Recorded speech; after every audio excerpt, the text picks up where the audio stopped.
என்னோட வீடியோஸ் பார்த்துட்டு துறப்பாக்க சைட்லேருந்து ஒரு கஸ்டமர் கால் பண்ணியிருந்தாங்க. என்னோட வீட்டில் 1.5 மாதமாக கூலிங்கே வரல, என்னென்னு வந்து பார்க்குறீங்களா அப்படின்னு சொல்லி கேட்டிருந்தாங்க. ரிமோட்டில் ஏதாச்சும் மோடு ஏதாச்சும் மாற்றி வச்சிருக்கீங்களா சார், கொஞ்சம் செக் பண்ணுறீங்களா அப்படின்னு சொல்லி கேட்டிருந்தேன்.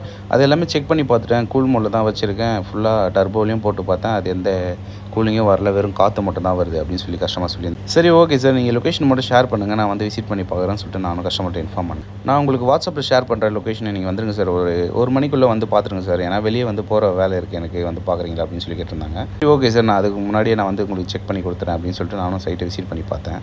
சைட்டை விசிட் பண்ணி பார்த்ததில் என்ன ப்ராப்ளம், மிஷினில் சுத்தமாக கேஸே இல்லை. ஸோ வந்து இதை நம்ம தனித்தனியாக பிரித்து வச்சு தான் சார் செக் பண்ணணும் அப்படின்னு சொல்லி கஸ்டமர்கிட்ட இன்ஃபார்ம். ஓகே, நீங்கள் எது வேணாலும் பண்ணிடுங்க, ஆனால் பட் எனக்கு இன்றைக்கே கூலிங் வர மாதிரி எல்லாமே பண்ணி கொடுத்துட்டு போயிடுங்க அப்படின்னு சொல்லியிருந்தாங்க கஸ்டமர். சரி ஓகே சார், இன்றைக்கி இங்கேயே பண்ணி கொடுத்துறேன், எனக்கு ஒரு 3 மணி நேரம் டைம் தேவைப்படுங்க சார் அப்படின்னு சொல்லியிருந்தேன். எனக்கு எந்த ப்ராப்ளமும் கிடையாது, நீங்கள் இங்கேயே வச்சு செக் பண்ணி என்ன பண்ணிவிட்டு எனக்கு கூலிங் வர வச்சு காமிச்சிருங்க அப்படின்னு சொல்லியிருந்தாங்க கஸ்டமர். சரின்னு சொல்லிட்டு நான் போய் அவுடோர் பம்ப் டவுன் பண்ணிவிட்டு இன்டோர் தனியாக பிரிச்சுட்டு எல்லாமே தனித்தனியாக பிரித்து செக் பண்ணி பார்த்தேங்க. கொஞ்சம் ப்ரெஷர் வந்து அவுடோர்லேயே இருந்தது, அதை வந்து நான் டேரெக்டாக இன்டோருக்கு கனெக்ட் பண்ணி அந்த ப்ரெஷரை ஏற்றிட்டு அதை வச்சு செக் பண்ணி பார்த்தேன். ஃபுல்லாகவே மைன்யூட்டாக 2 இடத்துல லீக்குங்க. ஸோ அந்த இடத்துல வந்து ஃபுல்லாக தேய்ச்சிட்டு எம்எஸ் ஷீட் போட்டு தேய்ச்சிட்டு ஃபுல்லாக கம்ப்ளீட்டாக வெல்டு வச்சு செக் பண்ணி அதுக்கப்புறம் அசம்பிள் பண்ணி ஃபிட் பண்ணி கஸ்டமருக்கு ஆன் பண்ணி காமிச்சேன். கஸ்டமர் ரொம்பவே ஹாப்பி.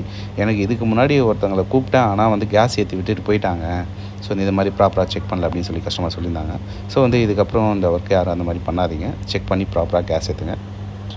இந்த மாதிரி சர்வீஸ் வேணுன்னா கீழே இருக்க நம்பருக்கு கால் பண்ணுங்கள், மறக்காமல் லைக் பண்ணுங்கள்.